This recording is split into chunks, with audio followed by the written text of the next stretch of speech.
Le cri de la terre.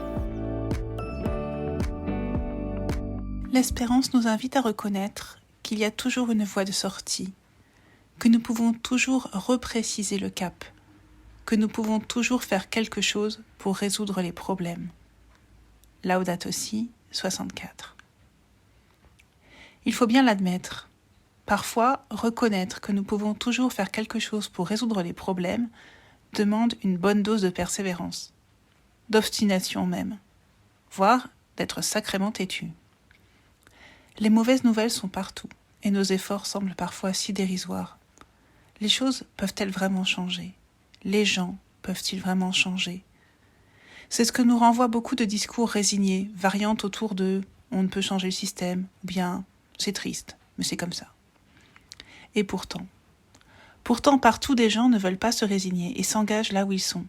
Ce sera le cas notamment du 17 au 24 mai, pendant la semaine Laudato Si, sur le thème de l'espérance à l'action. Elle viendra fêter les 11 ans d'une encyclique qui n'a jamais été aussi actuelle. Je peux en témoigner, au moment où certains s'interrogent, ça fait plus de 10 ans, ne faut-il pas parler d'autre chose ? J'ai régulièrement l'occasion de partager son message et à chaque fois je suis surprise de son écho. Ce texte vient à la fois mettre des mots sur une crise qui n'en finit pas de se déployer et se multiplier, et en même temps, il invite à autre chose, une vie plus simple, faite de partage, de fraternité, de justice aussi, d'attention aux plus fragiles. Une invitation à être pleinement dans le monde tel qu'il est, le cœur ouvert à tous les émerveillements et à partager toutes les souffrances. Vivre l'Évangile, tout simplement. Mais comment faire, concrètement ?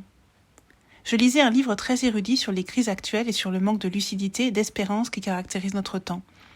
Une chose ressortait, criante, le manque de dialogue. Nous sommes impuissants si nous ne parlons pas, si nous ne prenons pas le temps de rencontrer ceux qui sont différents, pour être ensemble, tout simplement. Pour cette semaine Laudato Si, je vous propose de faire quelque chose de très simple. Inviter quelques amis et regarder ensemble le film La Lettre. Il est visible gratuitement sur YouTube.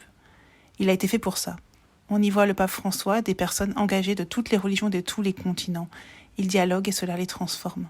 Vous trouverez facilement ce film en cherchant sur un moteur de recherche, La Lettre, film, pape François. Vous aussi, ouvrez ce dialogue et passez de l'espérance à l'action.